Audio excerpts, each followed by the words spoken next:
நான் ஒரு முக்கியமான மெசேஜ் சொல்கிறேன்.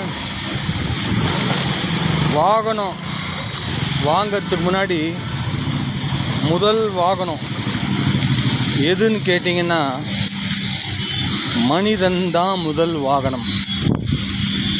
முக்கியமாக மனிதனுடைய கால் தான் முதல் வாகனம்.